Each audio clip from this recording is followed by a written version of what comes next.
जय श्री साई बाबा कृपा भिक्षा करी पुणी मोर द्वितीय अनुभूति आपण मान संगे शेयर करने को जाऊँगी। ये अनुभूति थिला बाबा केमती निजे आसी आम घरे पहुँची थे 2007 मसीहा कथा। से पर्यंत मु शिरडी जाई न थाए। मन भितर सब बेले इच्छा थाए सांग मान बंधु बांधव शुणे जे से माने सब शिरडी जाउचंती। मोर भी बहुत इच्छा थाए केमती टिके शिरडी जाती कि कौन से अच्छी देखती, किंतु बाबा डकरा आसी न थाए। 2007 मे मासरे मो पुओ बड़ पुओ जी कि एनडीए खड़ग भाषा ट्रेनिंग नौ थाए, तार पासिंग आउट पैरेड थाए। ता पूर्वर तार जो सीनियर माने ओडिशा रे सब पासिंग आउट करथांती तांको पेरेंट्स को संगे मुझे तले कथा होता है। से माने कहती जे पासिंग आउट पैरेड सारिकी से माने शिरडी दर्शन करके आसचंती, कारण एनडीए खड़ग भाषा पुणे रे पुणे पाखरु शिरडी पाख, तो से माने सब शिरडी दर्शन करी आसी मु तांकठु सुनी थाए। मो मन भितर बहुत थाए जे मो पुअर भी पासिंग आउट पैरेड रे मु शिरडी दर्शन करी।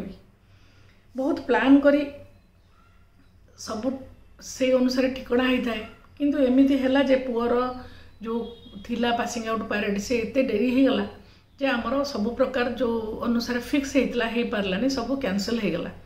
तो से पुणे रु आमे पुणी बॉम्बे गलु, बॉम्बे रु गोवा गलु, फेरिकी आसिलु, किंतु शिरडी बाबा दर्शन हो पार्ला ना। बहुत मन दुख है। पुणी मन को मन भाविली जो पर्यंत बाबा डकरा न आसी से तो हो पारनी। पुणी कौन है 2008 रे से बड़ पुओ गुड्डू सी पुणी लोनावाला तार प्रथम पोस्टिंग है, ट्रेनिंग रे थाए। सी टिकेट करी पठेला लोनावाला जावाई, टिकेट कन्फर्म हो न थाए।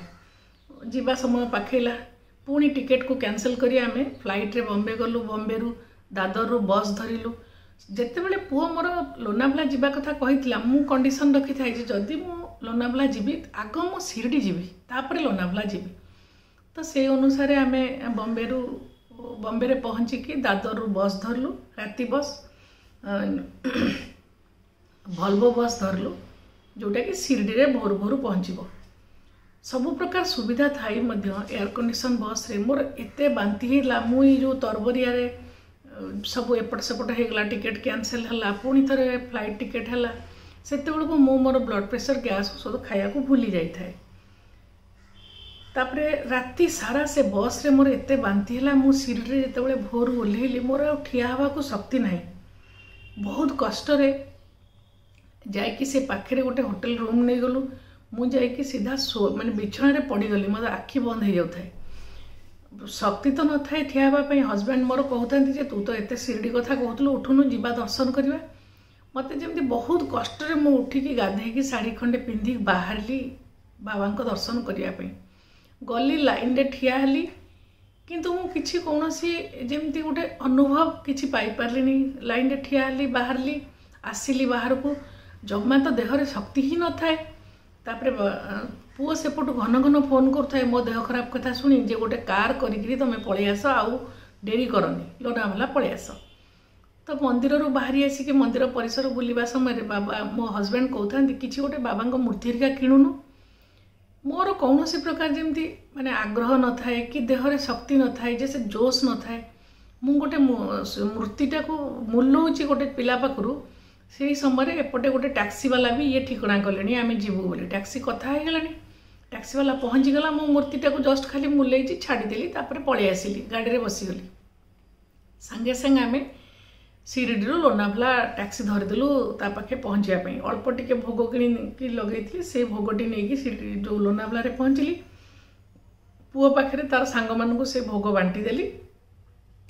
तापरे 2 दिन ता पाखे रहिलु, भुवनेश्वर फेरी आसिलु। भुवनेश्वर फेरी आसला परे मो मनरे आसिला जे मो शिरडी रू पूरा खाली हाथ रे केमिति फेरी आसिली। एपर्यंत तो एमिति किछि हेइनी। बैंक रे चाकरी करथिबारु सब वर्ष आमे किछि ना किछि कुआडे बुलिबा को जाऊ, एवं बुलिके आसला बेलू कोनोसी ना कोनोसी सब जगार किछि ना किछि जिनस आनी थाउ घरे, जेमति गोटे सेटा गोटे टोकन हेकी थाए, स्मृति हेकी थाए। तो शिरडी रू मु केमिति खाली हाथ रे आसली, एई प्रश्नटा मो मन को खाली घांटिला। मु रोसई घरे काम करूଥାଏ, किंतु मु ए कथाटा को जमा भूली पाउन नଥାଏ। से समय मो हस्बैंड भी से कथा को 2-3 थर कहले तू तो तते मु 3 थर कहूची जे मूर्तिटे किणिकी आण, किछि आणलुनी, खाली हाथ रे पळि आसिलु। यही कथा 3-4 दिन धरी डिस्कशन है। मत भी मन को मन भारी माने गोटे जमती ये लगुए गिल्टी लगुए कि मुझे न कि चली आसली खाली हाथ में कहीं आसली ये भावना भितर ऑफिस भी जाए। ऑफिस रे हमर जो 3-4 जन लेडीज आम काम करूँ समस्ते बाहर को गले कि ना कि जिनस क्या आनी था मु किंतु खाली हाथ में आसी बोली से कथाटा मो सांग मान संगे कही था जे मो देह बहुत खराब होगला मु किछि किनिनी मु पूरा खाली हाथ में आसी समय यही तो 3-4 दिन कथा शिरडी आसवा परर कथा मन भीतर खाली घाटी चकटी होता है खाली हाथ में आसी बाबा पाखु यही समय कौन है जड़े मोर से ग्राहक पेंशनर 80 वर्ष हम तांको रविनारायण महांती आज तो सी आज आहांती चलीगले सी आम बैंक ग्राहक हिसाब से आसती किंतु मत झील भली देखती मुझे टे कम साहाय्य करे स्वास्थ्यगत दृष्टि सी कारबार एत हो पारती आसिक चेयर बसिले मुझे सब कम साहाय्य कर दिए पास बही अपडेट कर दिए सी मत झील झील बोली सब बेले कहती भारी स्नेही मौसा सी हठात गोटे फोन आसला जे कविता भी कहते कहे मो झील को टे फोन देल आउ जड़े ऑफिसर मत फोन कले कहले आपण मौसा फोन कले झील को डाकुंट मुझे मौसा नमस्कार कौन है कहले तो ऑफिस रे से बिजुली की टिके पठेबू कि लंच टाइम रे आम घर को सी आसब बिजुली हूँ आमर ऑफिस जड़े कर्मचारी जी कि से मौसा घर पाखे 2 नंबर रहे तो मत कहले ताकू टिके पठेबू माउसी तो कौन तो दब मु बिजुली की रिक्वेस्ट कली कि बिजुली तुम टिके लंच टाइम रे से मौसा घर बाट दे चली आसब सी पलैला जिते बड़े सी सेठू फेरिकी मो टेबुल उपरे ऑफिस टेबुल उपरे आनी जिनस रखीदेला मोर पूरा देह हाथ जमी लोम टांकुरी उठिला मोर भाषा किसी कथा पार्टी कथा भी बाहरलानी मु जो प्रकार जो साईर मूर्ति जरी भितर देखिकी मुलौली एवं आनीनी छाड़ी दे आसती ठीक से मूर्ति खाली तो मूर्ति नुह बाबांकर उदी प्रसाद बाबांकर बड़ लडू पैकेट धूपकाठी बड़ कैलेंडर लकेट माने जमती मोर आख चारिपट टेबुल मोर चारिपटे जमती साईमय होगला मो पार्टी किसी कथा बाहरुनी कौन कहबी से बिजुली अति सहजरे कहीदेला जे से मौसा मौसी शिरडी जाइए से आपण आनी आपको सब देले कौन कहबी क्या संगे एक कथा शेयर करी मु तो 4 दिन है मन भितर घाटी होची जे मु बाबा पाखु खाली हाथ में कहीं फेरी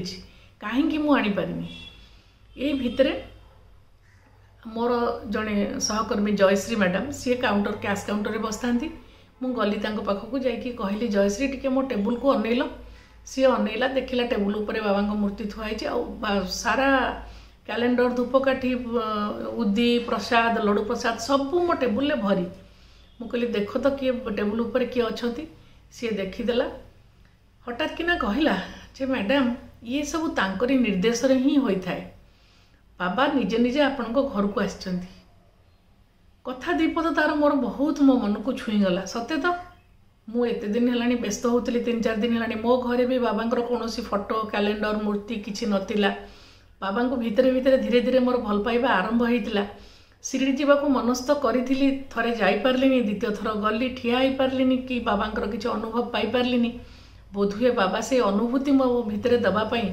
से भल पाइबाटा को आहरी बढ़ई देवाई निजे आसिक शिरडी मो घरे पहुँची गले। जय श्री साई।